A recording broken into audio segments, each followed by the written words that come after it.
shoe since it's very advanced. 8:50. Okay, so I wanted to talk about a story from my days in Gainesville when for, like about a half year, a little bit longer, I worked at a Starbucks just to have a paycheck coming in. You have to pay for gas in Florida unless you live in downtown Gainesville and could walk, but I lived with my mom and aunt, and while I was looking for work in general, I worked at a Starbucks because they were the first to respond. And at the time, I was incredibly traumatized. It's hard to explain my experience, but anyway, that's for another day.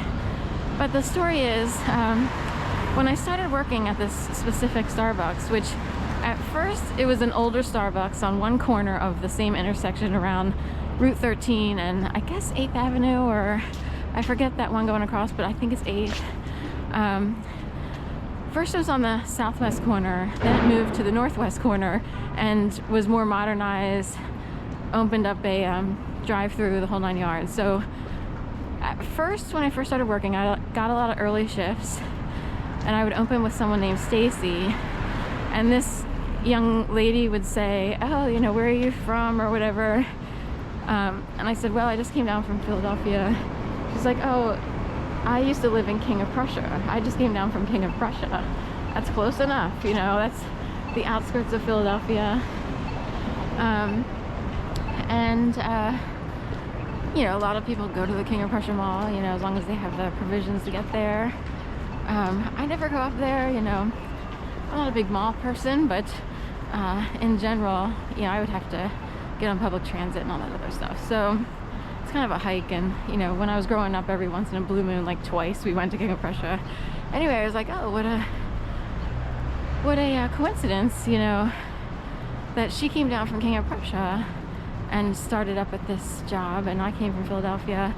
The manager was actually from Boston originally, but she had lived in Gainesville for many years, but she was born and partially raised, I guess, for the most part in Boston, Massachusetts. So anyway, and she had a phone number, even her cell phone number matched Boston. Of course, back in the day, I'm pretty sure she was from Boston, but you could request phone numbers from other cities. Like, I remember when cell phones came out, you could go to Radio Shack and you could even request like a New York phone number. Like, oh, I want a 718 or 717 or 212 or whatever, as opposed to Philly 267, 215. So anyway, she said she was from King of Prussia, but wound up all the way down in Gainesville. I think ultimately she technically lived in Micanopy, which is just south of Gainesville, in like a little tiny, kind of like a hokey-ish, I don't know how to describe it, town, which supposedly wound up in a British mini-series. Like, they filmed some sort of British mini-series there. It's already King of Prussia and British mini-series. Anyway, later on in the newer store, I would be opening again with Stacy, who I basically liked as a person. She was basically normal-ish. But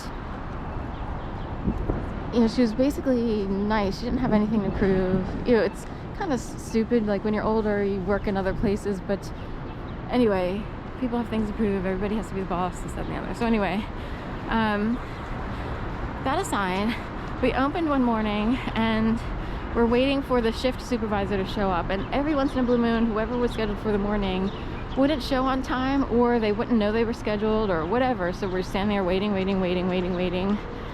and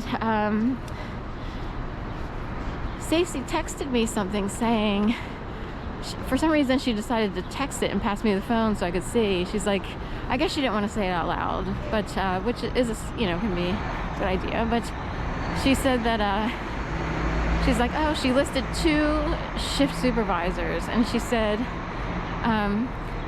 they, when the food is past its fresh date, like there's a special date, Best Buy date, whatever, you're supposed to get rid of it, blah blah blah. Or the late night shift people are welcome to take home food that has to be de-shelved, and thrown out. So that's part of the perks, I guess. And I've partaken of that food because it's like great free food. So anyway, she named 2 shift supervisors, one of which happened to be this person. And she said that you know, they usually leave the dumpster unlocked so that anyone who's homeless or anyone who needs food could kind of go in there and look for Best Buy food, and you know, take it home. So, you know, you could lock up the dumpster, or you could kind of not lock it. I mean, no one, you know, there's a lot of people who don't care, like, that's okay, you know. So I was totally cool with it, like, that's, you know, that's great, you know. But just as she texted me that and I read it, like, these two supervisors usually leave food for people, you know, who are on the streets or whatever.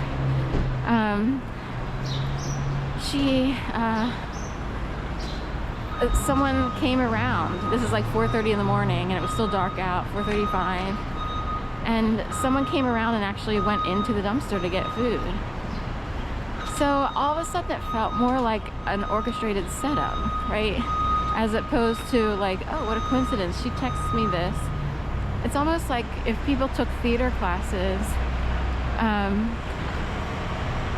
or if they have a certain mindset and they're used to a certain type of upbringing, they would just like keep setting up scenarios. Like, oh, do this, you know, I'll show up. It was hard. I experienced something so bizarre in 2011 that it's like, I could see where some people would work together to do something like that. Someone shows up late, so the shift supervisor's not there. Someone's willing to text about food, you know, the dumpster not being locked, you know, to allow for people to go in, and then someone actually goes in. So you could have 3 people willing to carry out a skit, you know. And I was a dependable person, so they knew darn well that I would be showing up to work. It's not like, and if I didn't, then they would just, you know, wait till the next time, you know. So I don't know if they actually did set this up, like, as people just working at a Starbucks and they're willing to do this. Like, I don't know, there's a whole bunch of people who learn to create skits and scenarios. That's actually street level. I've experienced that ad nauseum. And then on top of it, other things that are, it's hard to explain how seemingly sophisticated things can get. But anyway.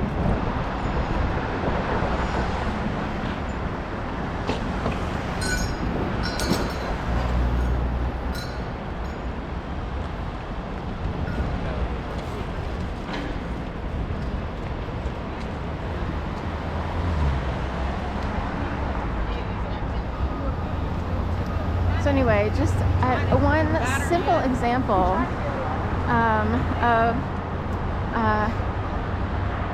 simple example of a scenario that's kind of on the simple side, but you know, I'm not really sure. Like, I wouldn't know. Oh, Mobland. Oh, we have a Mobland, Tom Hardy, Pierce Brosnan, and Helen Mirren.